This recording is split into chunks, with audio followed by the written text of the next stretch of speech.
Okay, so the recording has started and I'll hand over to the chair, Councillor Sheila Peacock. Good evening, everybody. As you just heard, my name is Councillor Sheila Peacock, and can I introduce you one at a time? And that's Kaushika, first of all, please. Hello, everyone. I'm Councillor Kaushika Amin. I'm a councillor for Northumberland Park and a recent member of the Licensing Committee. And Nicholas? Councillor Nick Da Costa, Highgate Ward, and a member of the Licensing Committee. Robin? Robin Levitt, senior lawyer, advising the committee. Dahlia? Good evening, everyone. I'm Dale Barrett. I'm the licensing team leader. And Naz? Good evening, Nazia Chowdhury, Democratic Services and clerk to this meeting. All right, and I can see Charlie. I can't see Felicia. Charlie, could you introduce yourself, please? Yeah, Charlie Oshanaike, Commercial Environmental Health and Trading Standards Manager. I am here. Oh, there you are. Can you introduce yourself, please, Felicia? It's Felicia Kemazuma, Commercial Environmental Health and Trading Standards Manager. Lovely to see you. Thank you. And the premises license holder for Station Supermarket is Robert. Robert Sutherland? Madam, can you hear me? Yep. I'm acting for Mr. Mercan, who is sitting opposite me, and you can see. Sorry, you've got feedback there. We have. I'm just going to ask Mr. Mercan if he can you mute? He is muted. Okay, He is. that should help. Okay. And the applicant for the Aidin Cafe, Mahir? Hi, Mahir is currently unable to attend the meeting, so I'm here on his behalf. My name is Ezgi. I also work for NARTS. Okay. And also the objector, and I can see him there. No? No, it's Aidin. Aidin? Sorry, Aidin is the applicant for... Yeah, can you introduce yourself, please? Hi, my name is Aydin Yesiltas. Hello, everybody. Hello. Please note this meeting is being recorded and will be available for public viewing. Naz, are there any apologies for absence? There are no apologies for absence. All members are present. And no urgent business, I gather. None reported, Chair. And do members have any declarations of interest? None to declare. Okay. Naz, right in the middle of my picture, there's the recording and transcription, and it's hiding my beautiful Nick's face. I think it's okay for you to press the X button on that. That's not going to affect anything. All right. The procedure for the meeting has been emailed to all participants by the clerk for the purposes of any member of the public watching. For the review application, we will first hear from the licensing officer, and after that, the review applicant will present their case to the subcommittee.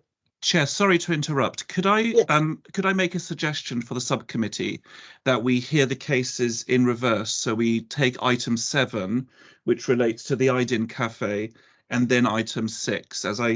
In my view, I think the items relating to item 7, the Aidin Cafe, will be quicker than potentially the other item, if that's in order with the colleagues on the committee. Okay. Do you agree with that, Councillor Amin? But I have to read this whole lot of stuff first of all, Nick. I do, yes. So I think it's a very good idea. Please just bear with me, okay? Yes. The subcommittee and the premises license holder will have the opportunity to ask questions. Finally, the premises license holder will present their representation, and the subcommittee and the review applicant will have the opportunity to ask questions. All parties will then have the opportunity to sum up, and then the meeting will conclude to allow the subcommittee to deliberate and reach a decision. The objectors and the subcommittee will have the opportunity to ask questions. Then the objectors will present their representation, and the subcommittee and applicant will have opportunity to ask questions. All parties will then have the opportunity to sum up, and then the meeting will conclude to allow the subcommittee to deliberate and reach a decision. This decision will then be provided in writing within 5 working days of this meeting. Now, I'm sure you've all got the paperwork, but I'm just going to read the next bit for you, okay? If you wish to speak, please raise your hand and direct all communications to myself. We will take all papers as read unless there's anything you wish to draw our attention to. All speakers will be allocated 5 minutes to speak. When speaking, please be succinct. That means be very tight and don't repeat yourself. And do not exceed the allocated time unless you request an extension of time, which is at my discretion. And please do not share addresses of speakers.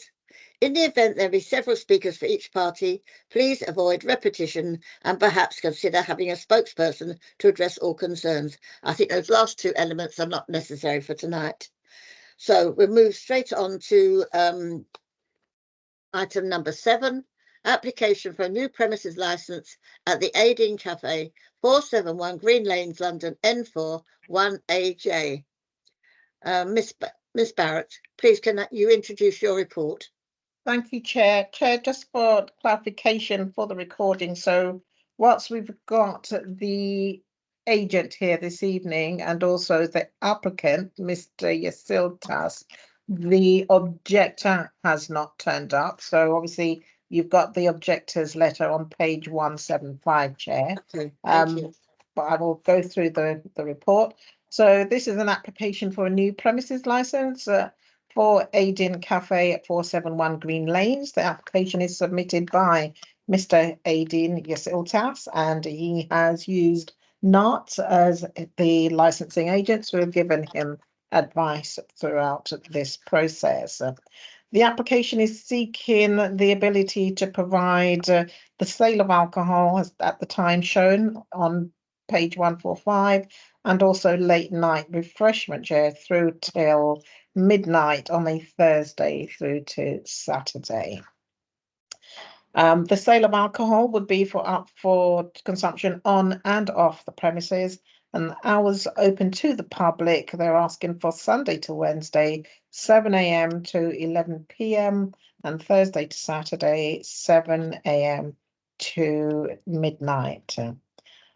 The application form itself, Chair, can be found in Appendix A, and I'm mindful that members have said that they have read the documentation, so you'd be aware of the operating schedule, which covers on page 162 to 163, where the applicant has put forward the proposed conditions should you be minded to grant this application this evening. During the consultation period, the 28 days, representation was received, Chair, from a resident, and that's at Appendix B. So that's on page 175 of the report, and within the representation, the resident is highlighting concerns about the location, that it's attracting high levels of antisocial behaviour due to alcohol consumption in the open, with bottles being left on the street, and drug dealing, and large numbers of incidents involving intoxicated individuals, he's claiming. He makes a point about the nearby schools, mentions another premises in the area where there has been some cause for concern, and feels that there's a widespread feeling in the community. They go on to say that a number of the establishments serving food and coffee in this part of Green Lanes has reached a point of oversaturation. Then he's finishing by saying that he feels that the hours and so forth being applied for would be too much, and that the sale of alcohol will simply encourage more attempts by other operators to obtain licensing and so forth. In terms of recommendation, Chair, the committee may decide to grant the application as requested, to grant the applications whilst imposing additional conditions or altering in any way the proposed operating schedule, maybe by excluding a license for activities from the application, or to reject the whole or part of the application. Of course, the panel knows that good and clear reasons must be given for whatever decision is made.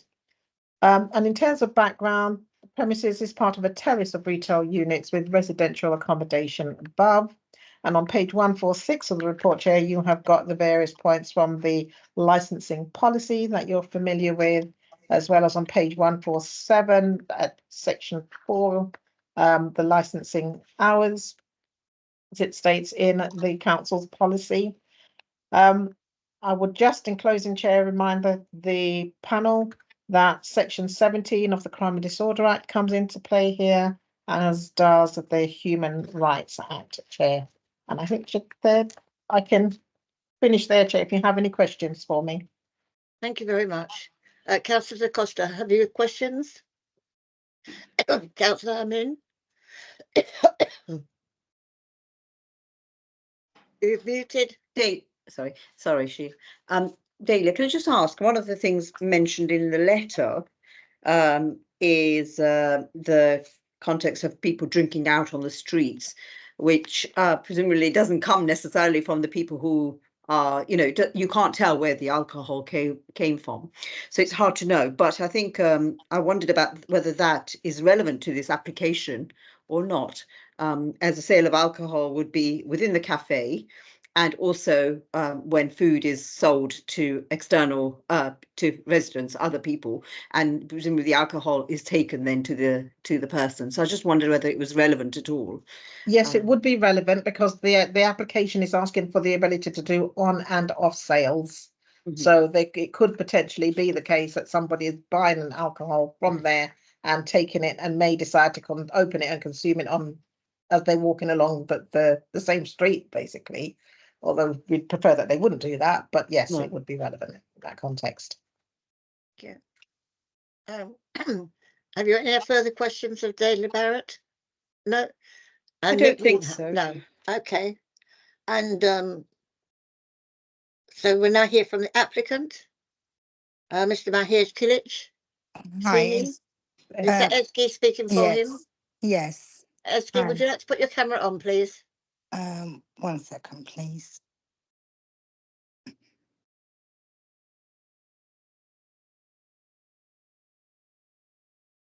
Ah, very Can you nice. Thank see you. me? Thank you. Yes, lovely. Thank you very much. Okay. Hi.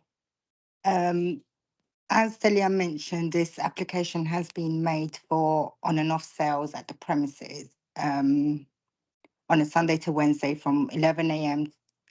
Till 11 p.m. and then Thursday to Saturday from 11 till 12. And also we have applied for a late night refreshment license for Thursday to Saturday till 12. The application has been advertised for 20 days with the blue colour site notice displayed, and also has been advertised at the local papers. The premises offering Turkish and Mediterranean breakfast, lunch and dinner, and has a capacity of up to 60 seats.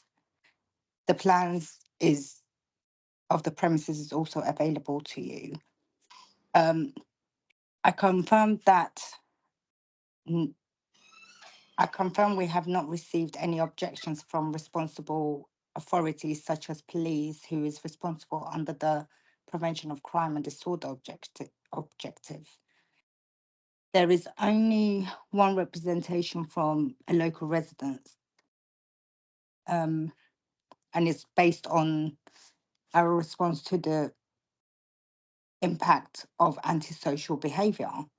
While concerned about antisocial behaviour is valid, it's important to distinguish between the action of individuals and the presence of a licensed establishment. Responsible establishments can actually combine to reduce antisocial behaviour by providing a managed, controlled environment for alcohol consumption.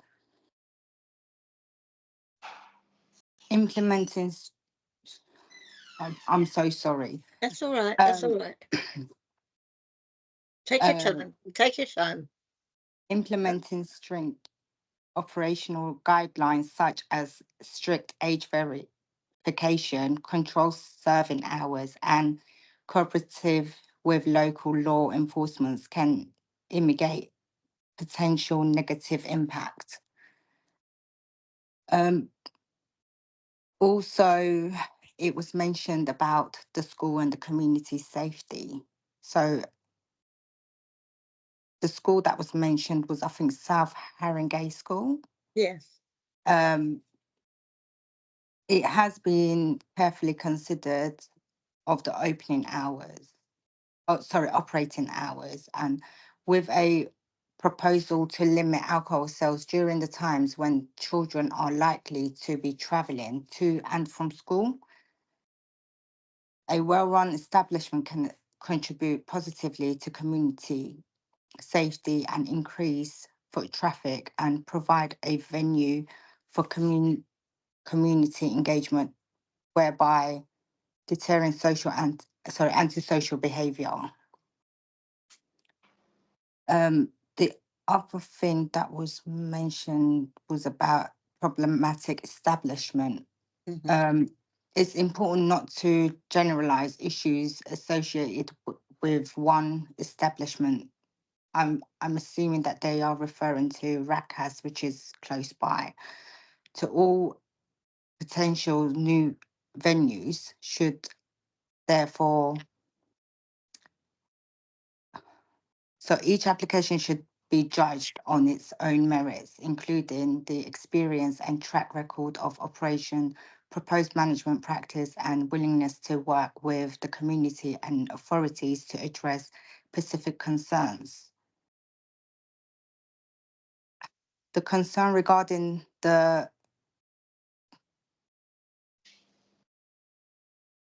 impact on high street diversity and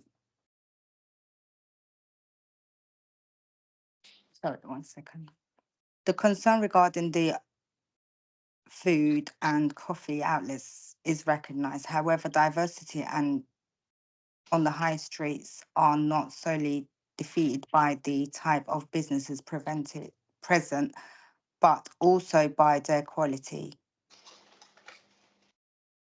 A new establishment can contribute positively if it offers something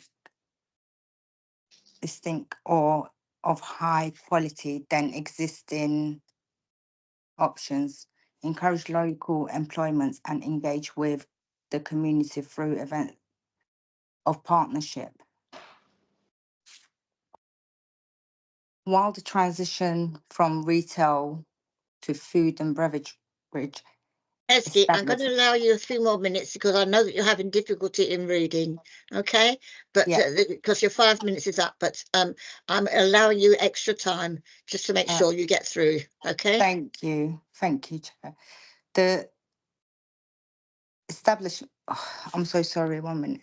While the transition from retail of food beverage establishment is noted, this reflects broad trend in customer behavior and development. The key is not to resist change, but manage it thoroughly.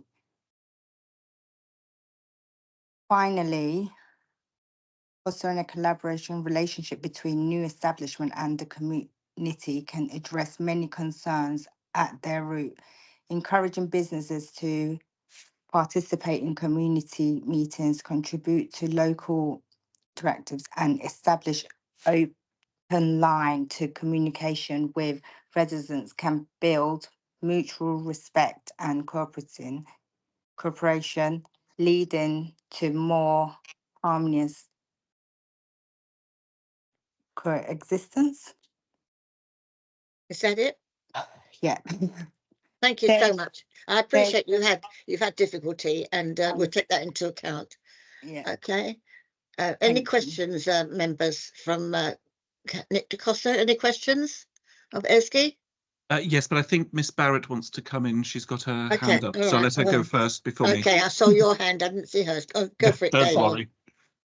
Thank you, Councillor. It's just a point of clarification. I'm following up from the question posed by Councillor Amin. On page 163, you have the operating schedule. And just to point out, please, so what's been offered is that all alcohol shall be ancillary to the operation of the premises as a restaurant. Okay. And alcohol will only be supplied with a substantial food order. Yes. Is what's been put forward there. And that it will be dispensed by staff. They're intending to do the delivery of alcohol is also to be made And it's saying there only to residential or business address. Yeah. And that needs to be clearly, and it won't be to anyone that's standing out in a public place such as a street or street corner on the park or so forth. And also suitable beverages other than alcohol shall also be available and ancillary to those taking table meals. And number 13, I think if Ezgi can explain on number 13, should the premises remain open for non-licensed activities, customers shall not have access to alcohol. So some clarification on that and to when the premises is likely to be open outside of the hours that's been put forward would be helpful for members also. Thank you. Yes, so when the premises open from 7 a.m. and if the alcohol sales start from 11 a.m., then between 7 a.m. and 11 a.m. there will be no alcohol sales. Great, thank you. Any more questions, Dahlia? No, that was it. That's only points Okay, of clarification. Thank you. Okay, now back to Councillor Costa. Thank you.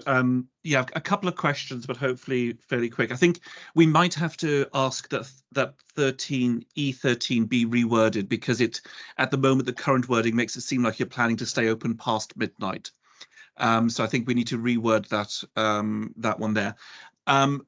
Just to confirm, you're applying for on-site and off-site alcohol license. The off-site is so you can do alcohol deliveries. Is that correct? Yes. Okay. And then what security arrangements are going to be in place at the cafe? I will have to check that with Mr. Aydın if that's okay. That's fine. Yeah. Aydın Bey merhaba. Merhaba.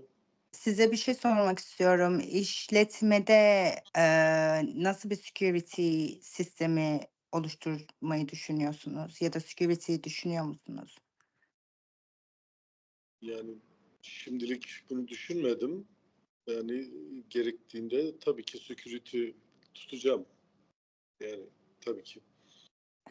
He's happy to have a security, but he hasn't actually considered it for the meantime. But if it is something that the licensing authority would request, then he's happy to have a security there.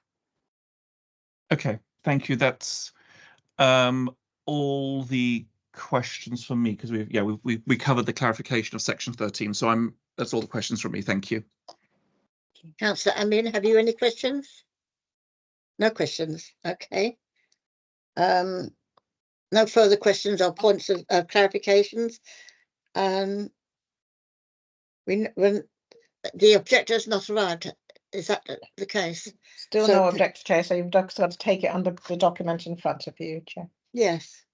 So I think we should ask for them to each party to sum up because there's nothing else to do. So who's going to go first? Is it you, Dahlia, or no? I don't need to sum up, Chair. I've just It's presented Ezgi. the matter, so you just need to hear from Ezgi, who's representing. Yeah. So Ezgi, if you can be brief and just sum up, please, as to make your case why we should agree this application.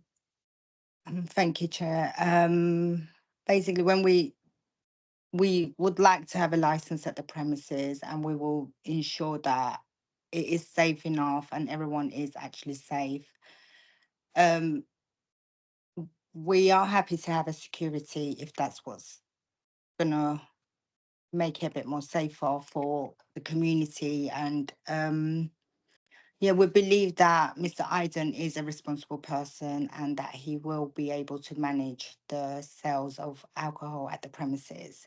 We will also ensure that staff does get regular training, just to make sure that underage sales are not done, or everyone's aware that it has to be delivered to only addresses and premises, and that nobody off the street can basically come in and just only have alcohol. I believe that he is responsible enough to take on the licensing objections and just run the business. Okay, thank you very much for summing up. And can I just remind you that to be provided within 5 working days as to the subcommittee's decision. Thank you very much for attending tonight. Thank you. And thank Aydin as well. Aydin. Can I just tell him, is that okay? Yes. Thank you. Aydın Bey 5 gün içinde kararlarını bildirecekler bize. Okay. Ona göre biz sizi bilgilendiririz. Teşekkür ederim. Teşekkürler. Görüşmek üzere. Görüşmek üzere. Thank you very much. Thank you so much. Thank you. Bye bye. Thank you. Thank you. We pause for a few minutes to allow Naz to delete. Yeah, and that's absolutely fine. I think it's okay for us to move on to item 6 when the subcommittee is ready. Okay. So we've got everybody in again. They were in from right from the beginning, so we don't really need to introduce ourselves again, I don't think. So, Dahlia, can you please introduce your report? Certainly. So the panel has before them the application for the review of the premises licence for what was Spirat Supermarket at 38 Barnes Green Road, London N11. It's recently had a name change now to Station Supermarket. The application is submitted by Trading Standards as the RA and relates primarily to the objectives of the prevention of crime and disorder. And this application was submitted on the 1st of February 2024. The matters concern a number of incidents or visits to the premises. One on the 24th of May 2023, when Trading Standards carried out a visit accompanied by the Metropolitan Police, discovered a total a sum of vapes on site. And then again on the 9th of August 2023, the further visit, this time to do an underage test purchase, which was failed as the underage person was able to purchase an Elf Bar disposable vape from the premises. And then on the 17th of October 2023, as part of Operation CC, there was a further quantity of illicit cigarettes and Carmichael gel found on site. The premises license holder at the time was Mr. Irfan Erdogan, the designated premises supervisor being Mr. Ali Sal. There has been 2 separate attempts to transfer the license into different names since the last visit in October. The first application was for a transfer, in fact, to Irfan Erdogan, and this was objected to by the police and was later withdrawn. And the second application was in the name of Mr. Merkan, who's here this evening, and this application was processed and has taken effect. That application was made in the 22nd of November 2023. We've had a subsequent DPS variation application, which was made on the 2nd of Feb 2024 for this premises also. At 1.7, you have the timings for the supply of alcohol, but there is also a copy of the license on page, if I direct you to the one on page 49, even though it's the old one, because the one that's later on in the pack has got certain elements of it blotted out. More recent license has got sections blotted out that you actually cannot read. Yeah.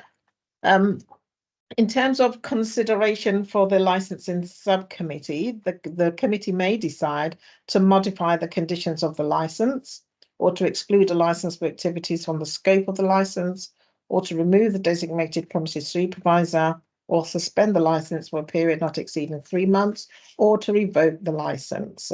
And as the committee knows, clear reasons for whichever decision is made is required.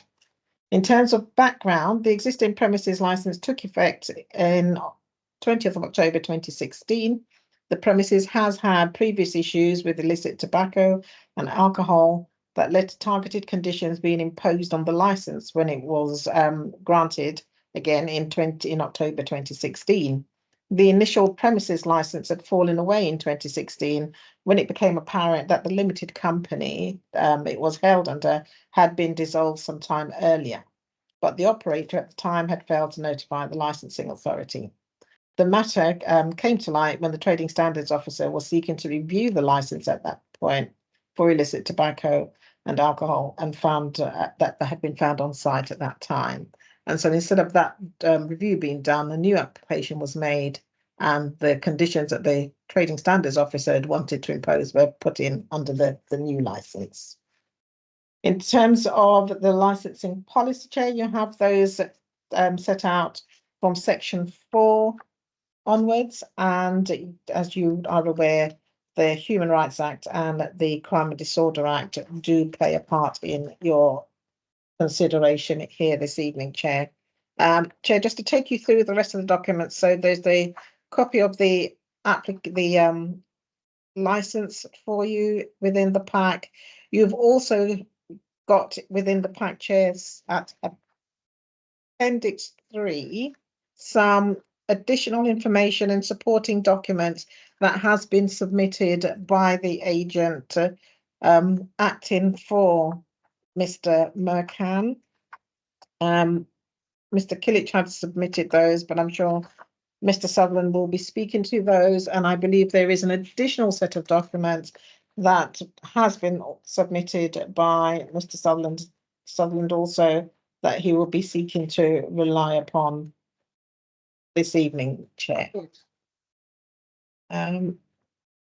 Chair, I don't think there is anything further I need to add at this point, Chair, if you have any questions for me. Well, I personally don't, but I'm sure Councillor Da Costa. No? Councillor Amin? Have you any questions? Not at this stage, Chair. Okay, thank you very much.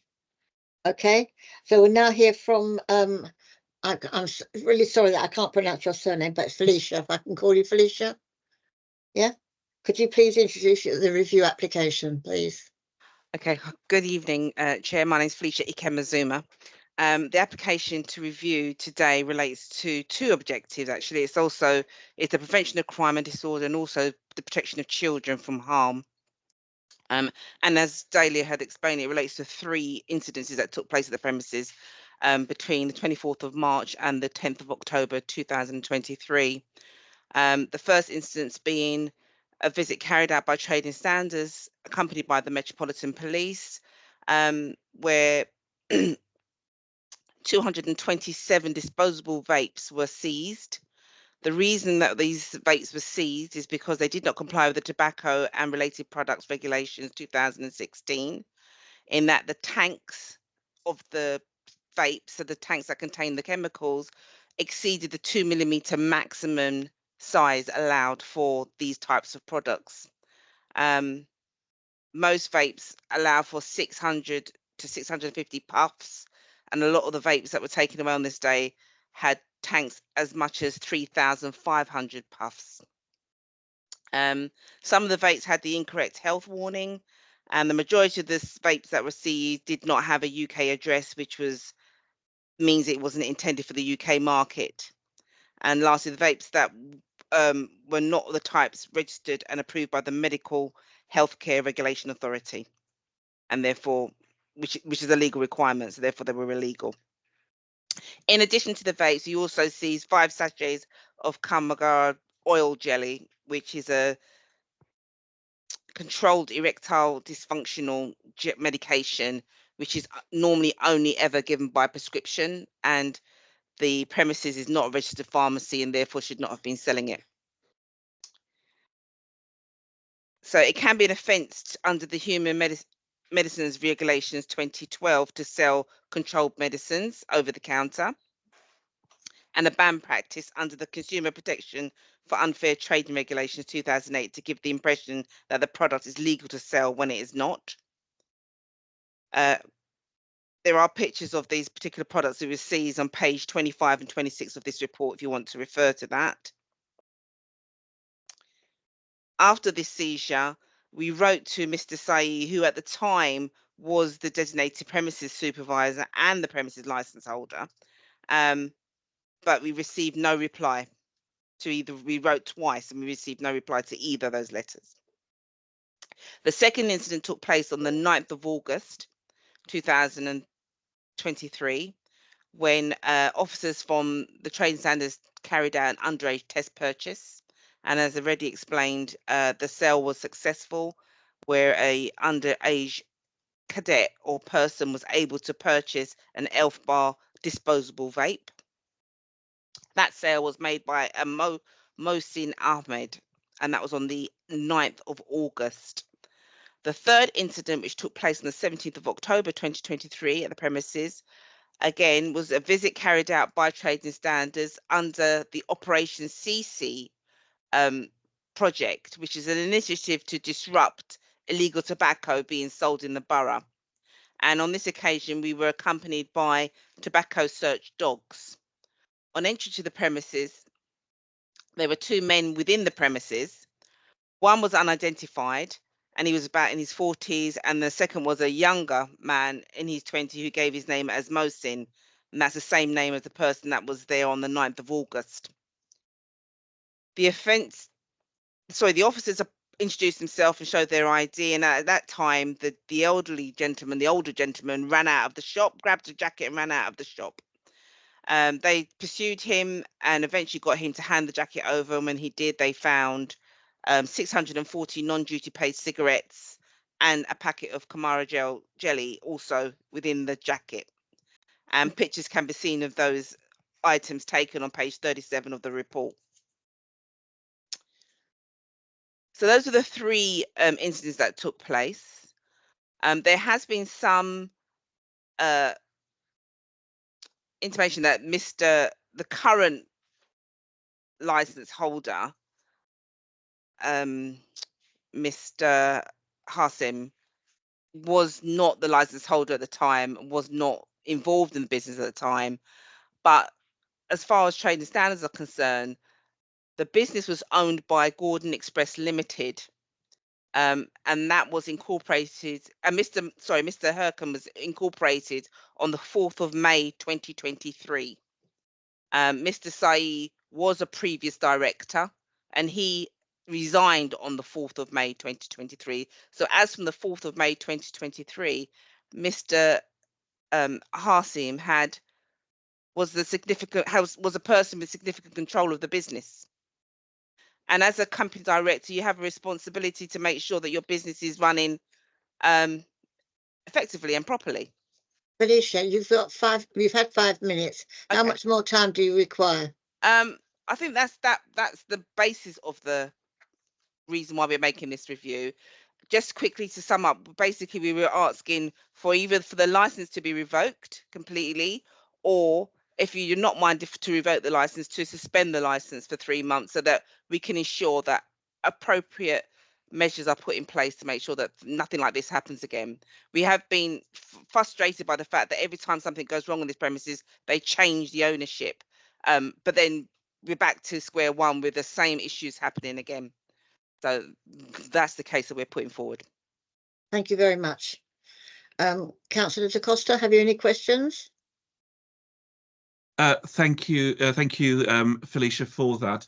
I note that an agent, Mr. Kilic, wrote to you on, there was a correspondence between yourself and him by email on pages 61, 62 of the main bundle. Yeah.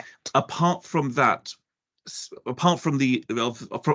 email stating that they didn't have responsibility then and therefore they should not be held liable, has there been any other correspondence from Mr. Mercan or his agents stating that how they would like to operate the shop moving forward and acknowledgement that this will never happen again, etc.? Has there been any positive engagement from the license holder? Not directly with myself.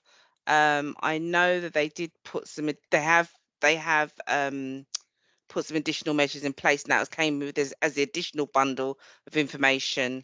But other than that, no, we've had nothing, no other. And then just to confirm, there was never a response to either the two letters from July or September? From May and August. Yeah. Oh, apologies, May and August, sorry. Yeah, we never got a response to any of those letters. Okay, thank you very much. No further questions. No problem. Councillor Amin, have you any questions? You're on mute.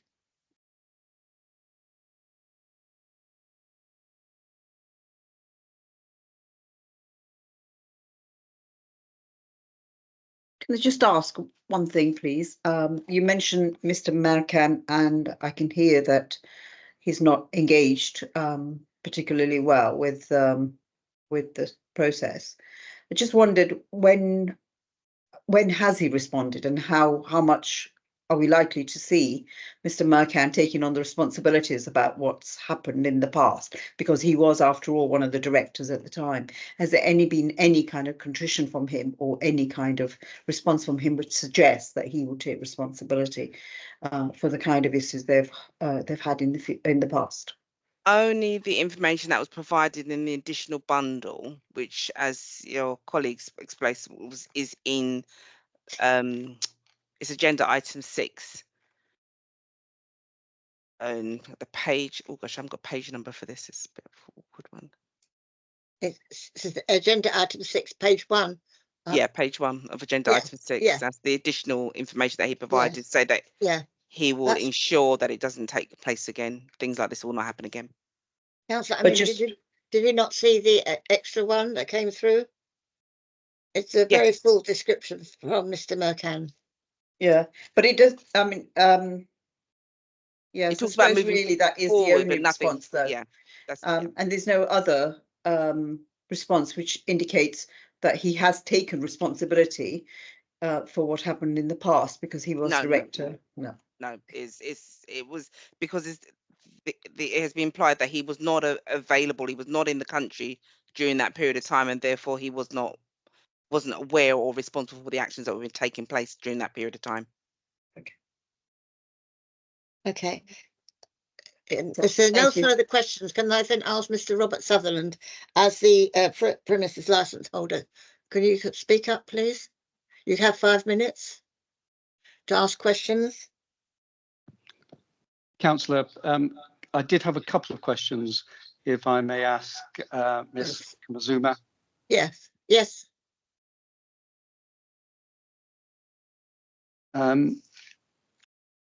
Ms. Ekamazuma, can I just ask that on the review application, the details of Mr. Squire, Mr. Squire, I understand, has retired, and I'm not sure of the date, and I'm wondering whether you can assist me with the date that he retired. He retired on the 29th of January, 2024. Sorry, missed what you said. 29th of January, 2024. Thank you.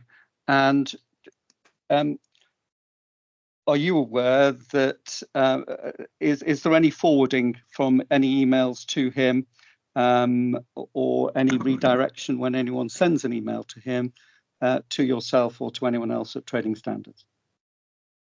There has been a redirection on his emails to say that he's no longer responding to his emails, and if you wish to have a response, you should redirect it to our front line. Okay. Email address. I've not seen any response when I've sent an email to him. Would that surprise you? It would surprise me, yes, because there is an anything, but I don't know what it's my end. Can you hear me? It would surprise me because there is a redirection on his email. I'm sorry, Ms. Ekamazuma. I don't know whether it's just a problem with me. I'm not hearing your responses. Is it just my problem? Yes, I think so. I'm sorry.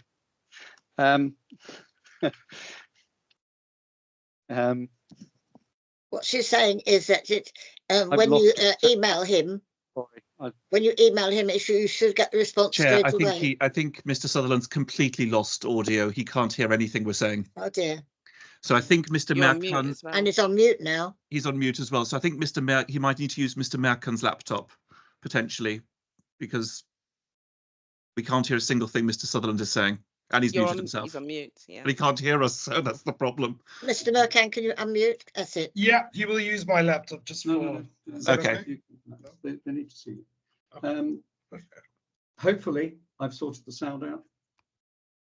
Yes, we can hear you now. And now it's gone mute. Mr. Sutherland, I can't hear you.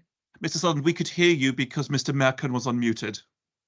So I think either you share a laptop or swap laptops. Try again. Mr. Mercan, leave yours unmuted. I can That's it. hear you, but can you hear me? Yes, I can now. Thank you, Councillor Da Costa. Good. All part of the service, bit of technical support during a licensing meeting. Thank you, darling. Thank you. You would have thought that after with all this time that I would have learnt out how to use Teams, but there we go.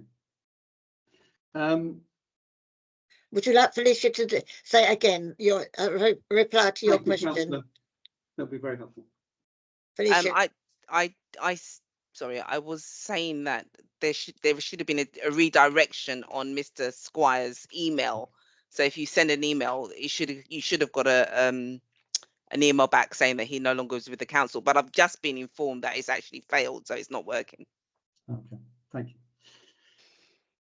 I've got no further questions, Councillor. Okay, all right. Thank you very much. So now can I just respond to that though? I mean, I do think that if you don't get a response back, then you can always go to licensing and ask. You'd say there's something urgent. I've not had a response back from Mr. Squires. Can you let me know, or let him know that I'm requiring an urgent response? Okay, I'm sure he'll take that on board. That's right, but certainly I have tried to contact Mr. Squires and was surprised, knowing how efficient he is, not to have had a response or any indication that he'd retired. But, thank you very much. It is what it is. Mr. Sutherland, can you now submit your representation? Can you do that for us? You have 5 minutes. Okay. Thank you, Madam. So, councillors.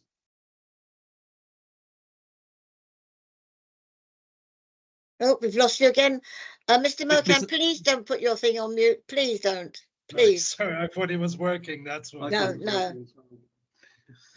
Start again, Mr. Sutherland. I shall keep my voice up, and hopefully we won't need a microphone and you'll be able to hear me from where you are.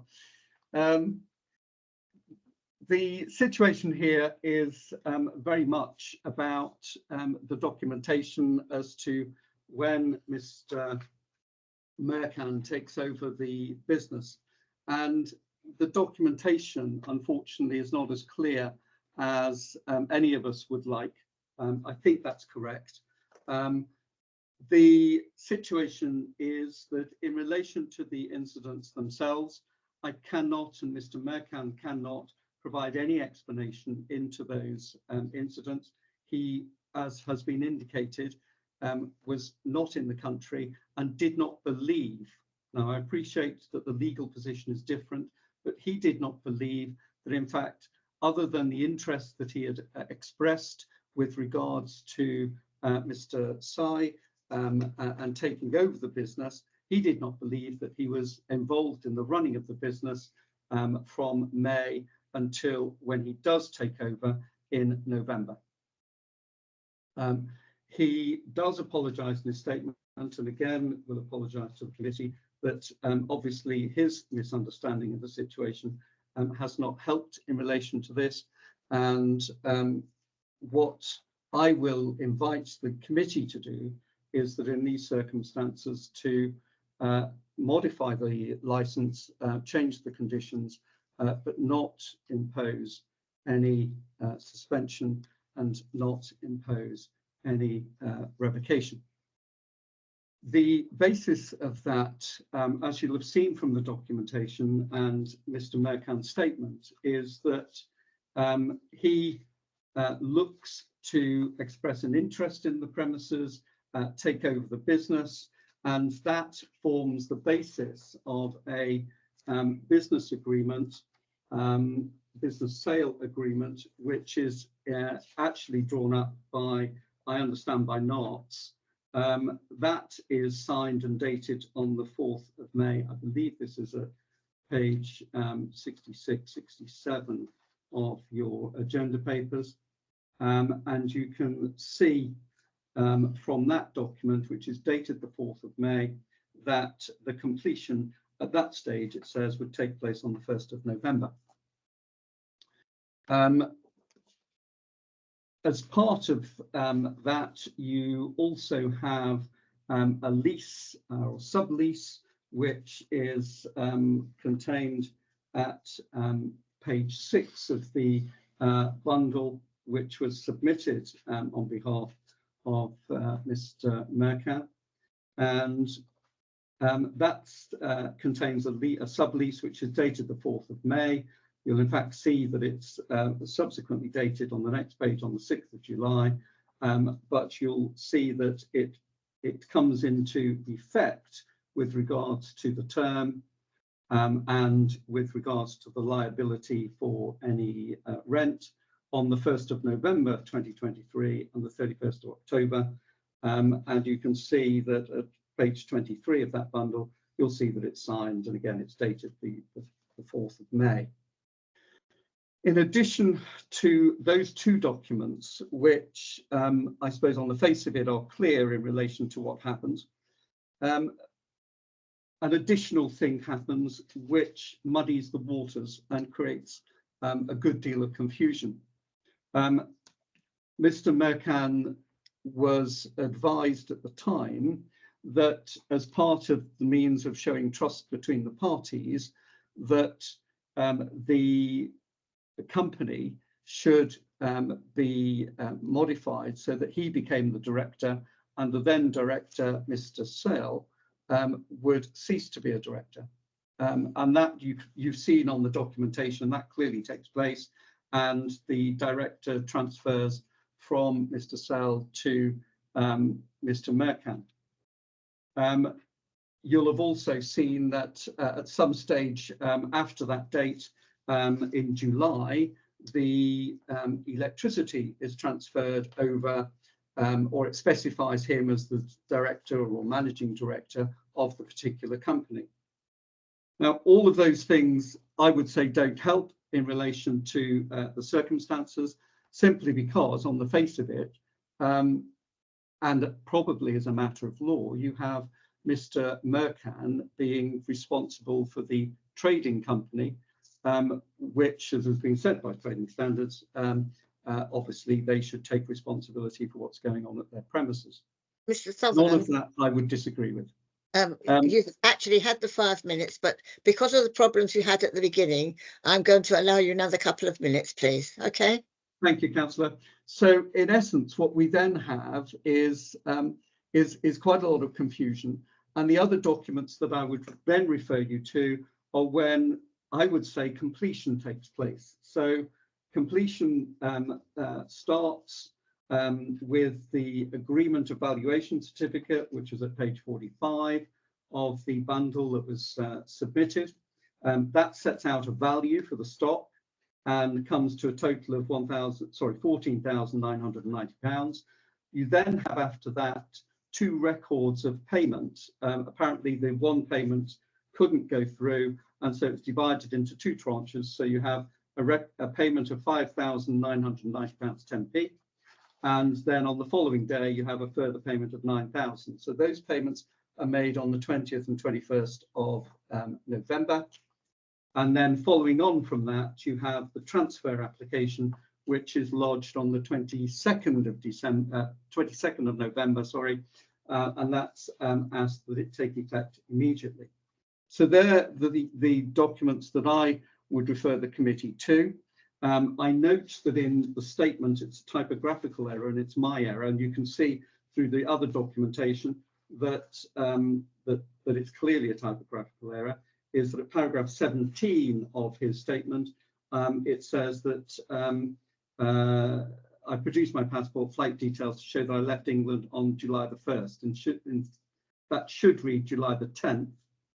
And you can see that if you look at the ticket, it's actually issued, I think, on the 6th of July for a flight which takes place on the 10th. So that is confirmation in relation to him being out of the country.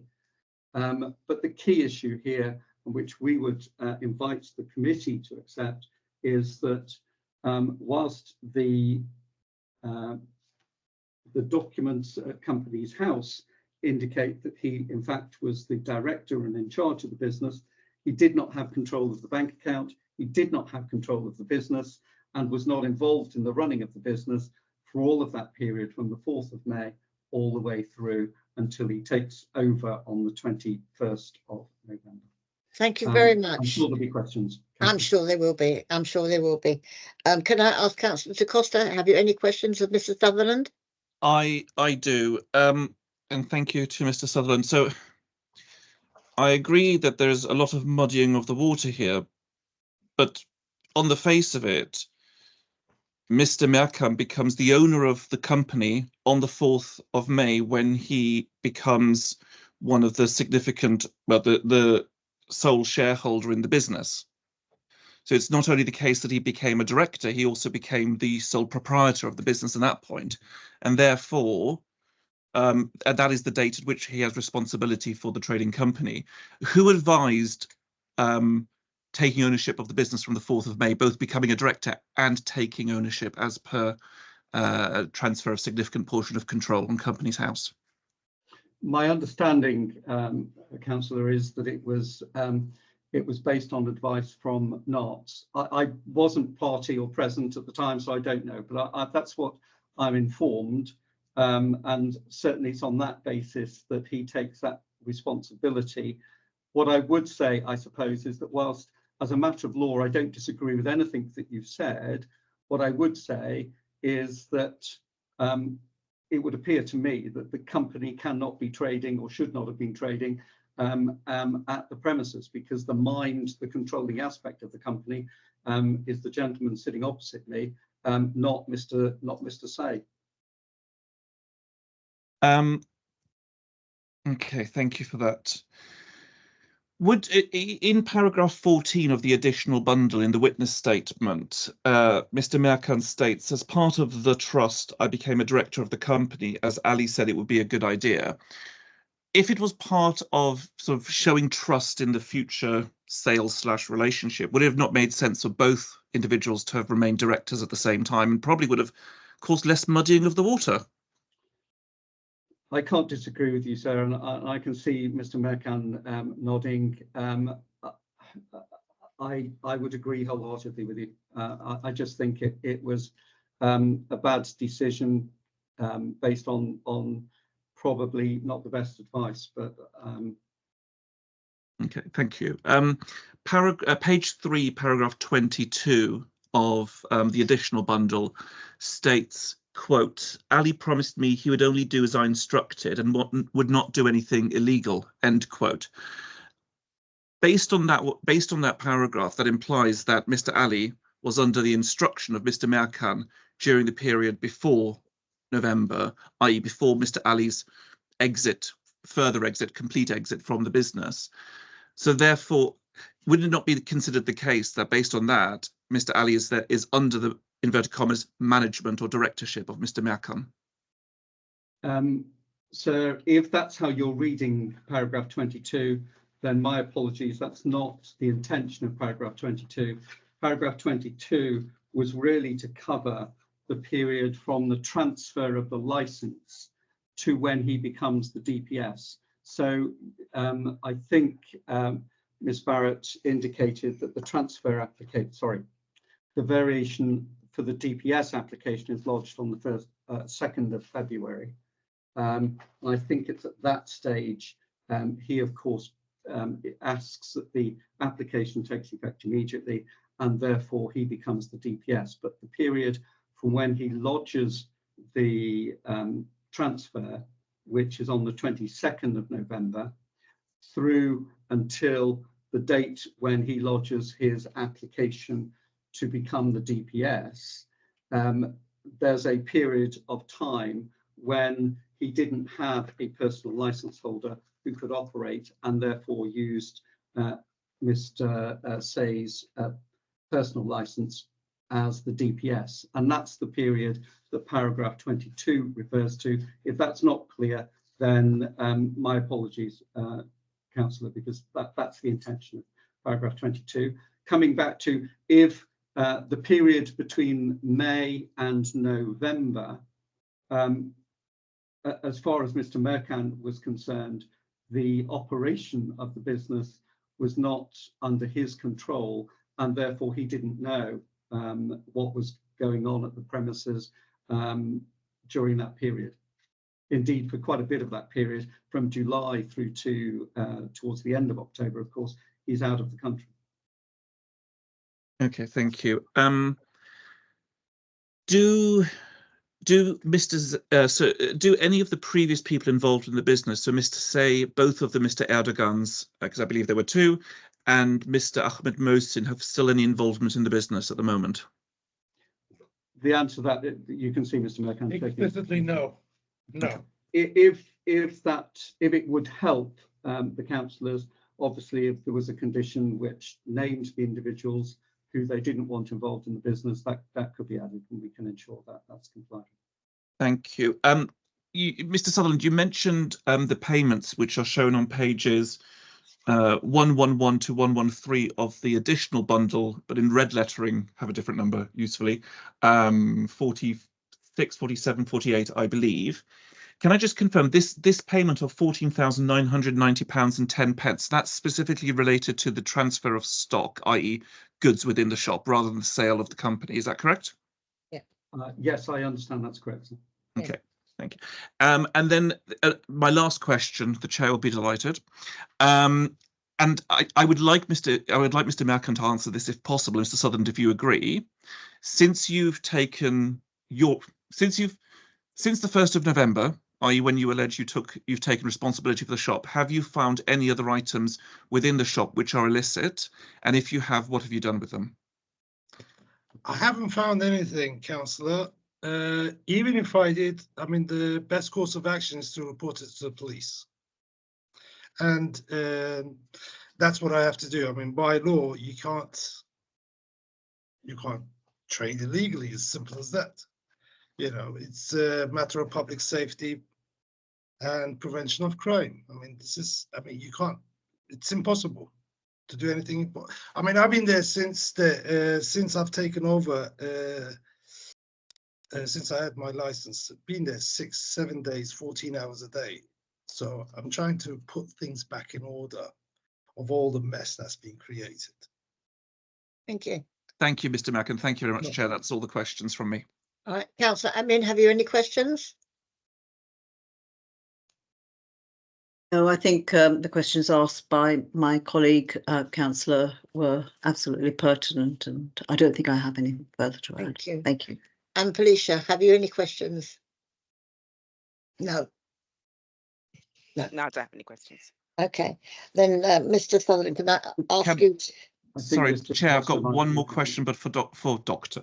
I just promoted you. I promoted you, Dahlia, to Dr. Barrett. Apologies to Miss Barrett.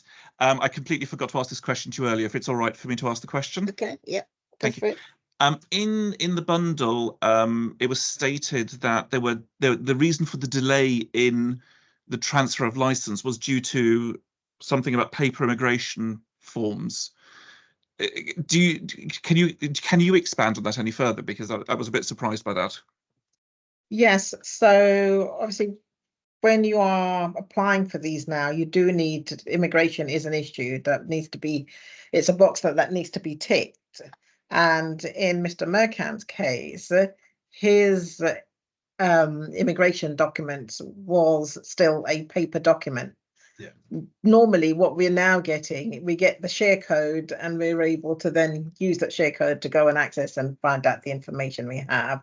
But Mr. Merkan didn't have that facility. So it was the old paper document that he had, and we then had to then go and make our checks as a result from that, really, which was a manual and waiting for the Home Office to come back to us and so forth. Okay, yeah. Thank you. I just wanted clarification because it's the first time I've come across that. Okay. Right. Thank you very much. If there are no further questions, I can go back to asking each party to sum up. And Felicia, would you like to go first? Yes, thank you. Just in summary then, as we said earlier, we think that this business in particular has had a number of instances prior to these three where we've either found illicit tobacco, alcohol, and or there's been underage sales. Each time that we do find an offence, the ownership of the business transfers to a new person. And I feel that is just to frustrate the process. You did ask a question whether any of the previous owners are still involved in the business. The business is still registered as a food business to Mr. Erdogan.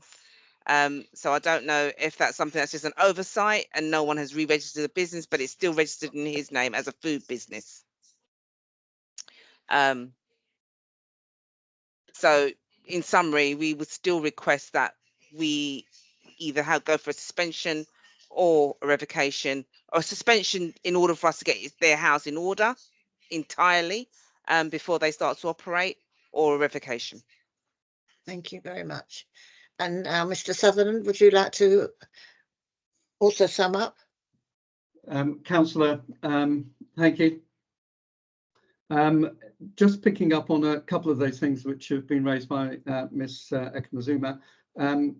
Previous incidents which have occurred obviously before we've become involved, even before this situation in relation to from May to October of last year, I would ask the committee to disregard and are irrelevant in relation to the proceedings that we're dealing with today. In relation to registration of the business, I was not aware, and I don't think Mr. Merkan was aware, that the food registration of the business was in one of those individuals' names. That came as a surprise to us, and certainly we will check on it. The business rates, my understanding is that because of the small business relief, the business rates, there's nothing to pay in relation to the business rates, and therefore I think that no one had actually paid any attention to the business rates simply because there was nothing payable at this time. Those issues obviously can and will be resolved. In relation to the situation that arose last year, as I've indicated, Mr. Merkan apologises to the committee. There certainly was, I think, a misunderstanding as to what the situation was, and I think there's also a misunderstanding as to what the legal position was. Had Mr. Merkan realised what he had done in May, then he probably wouldn't have done it, and would have left the company very much under the name of Mr. Say, and let him take the responsibility for obviously everything which happened during those months when Mr. Merkan was abroad. What I would say in relation to this is about the issue of the committee, of course, is to promote the licensing objectives. And the question, I think, is how can those licensing objectives be promoted in this particular case? Where the circumstances are such that there is an error on the part of the license holder, what I would invite the committee to do is accept, yes, there has been an error, there's been a mistake in relation to his understanding of what was happening, but it is not his actions, or the actions were not under his control in relation to what actually happened at the premises. And it's on that basis that I invite the committee to modify the conditions, add the condition that I've mentioned in relation to the individuals, and take no further action in relation to it other than that. If you feel that we do need time to make sure that we're compliant with the license, then maybe a short suspension would be appropriate to allow us to do that. But it's my submission that that wouldn't be necessary, and what is appropriate here is purely the modification of the conditions. Thank you. Thank you very much. Thank you. Can I just remind both of you that the subcommittee will bring forth their decision in 5 working days. Thank you all very, very much for your attendance tonight. Greatly appreciated. Thank you. Thank you for your patience with my inability to operate the laptop. That's all right. Happens to all of us. Thank you very much. Bye-bye. Thank you. Bye-bye. Cheers. Bye. Thank you. Good night.